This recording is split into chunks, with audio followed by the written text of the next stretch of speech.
Good afternoon. Phil Lindemann with your news from Avalanche Physical Therapy on Krystal 93. Summit County Coroner has identified the construction worker killed in Breckenridge this Tuesday as 20-year-old Marlon Diaz of Honduras. Cause of death is pending an autopsy. Diaz was in a utility trench with one other worker when it collapsed. The other worker was partially buried and uninjured. Diaz was fully buried for nearly 4 hours. OSHA is investigating for worksite safety. A truck fire above Georgetown this week closed 28 miles of I-70 for more than 5 hours, the latest in what seems like a trend of high-impact wrecks. But Summit Fire and EMS says truck fires this year are no worse than the past decade. Steve Lipsher. About 6 a year, and, over the last decade, we've reached a high of 9 on 3 occasions, the low of 3 on 1 occasion, and the numbers don't indicate that they're trending in one direction or another.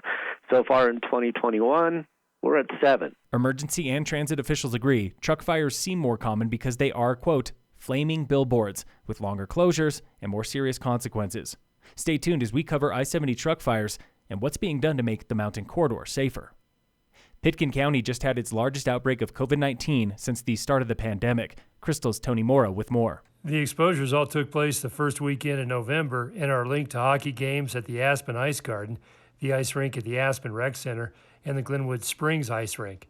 There are 44 new cases so far associated with the outbreak, and more are expected.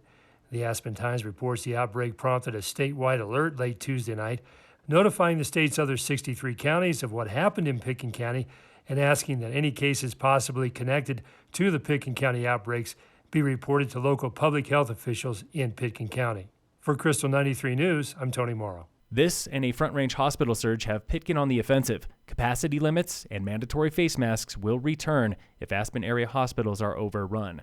Now, Summit Board of Health is planning for the same possibility. Certainly, we just want to continue to encourage booster doses, etc. But to go back to some of these measures, I guess I would have never thought we would be here, but here we are. There are no changes yet to the local public health order. St. Anthony's in Summit is less than half full.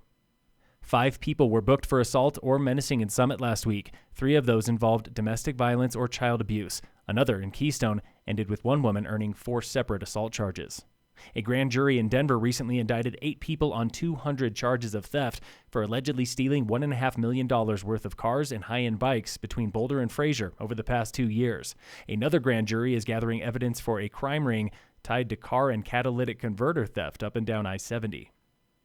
Vail Resorts learned a lot from the season of COVID in 2020, and now they're turning lemons into lemonade. Sarah Lococo with Breckenridge. We're observing, we're learning, we're making tweaks to help the experience here on the ground. It's part of a company-wide guest services enhancement project, starting with limited ticket sales for Christmas, MLK, and President's Day week. Pass holders will not be affected. Vail is not limiting capacity on chairlifts this season, but you will see changes in the lift maze and uphill speeds. We can tweak just the ramp settings to getting on the lift to make that experience easier. And by doing that, one of the insights is, if we run our lifts a little differently, maybe a little slower, we can get people up the mountain faster because there's less starts and stops. Then there is the new and improved Epic Mix Lift app, now with wait time forecasting before the chairlifts even open. Designed to help our guests plan in advance where they might want to go based on that information. We have a lot of areas of the mountain to spread out on, and guests tend to go where they see people, and this can really help you find those pockets on the mountain that are less traveled. Coming later are changes to parking, inspired by the new parking structure in Breck. No details yet.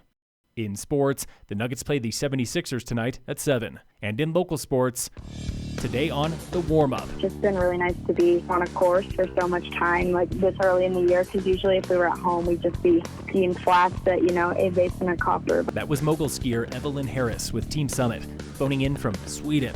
She and her teammates are there for 3 weeks, training for the season and soaking it all up. The culture is different, and there's a whole lot of different people here than what I'm used to, so it's just been really cool kind of getting to see what it's like over here and meeting new people and seeing different people skiing. The 17-year-old had a breakout season last year, finishing 2nd at divisionals and 5th at junior nationals. This season, I'm really just looking to step up to the next level and just be consistent with my runs the whole year so that I can perform well on the NORAM tour and hopefully make some NORAM finals and ski well at junior nationals. This has been the Warmup with your local ski clubs, brought to you every Thursday and Friday by Alpine Lumber, Sauce on the Blue, and I Furnish in Frisco and Kremling.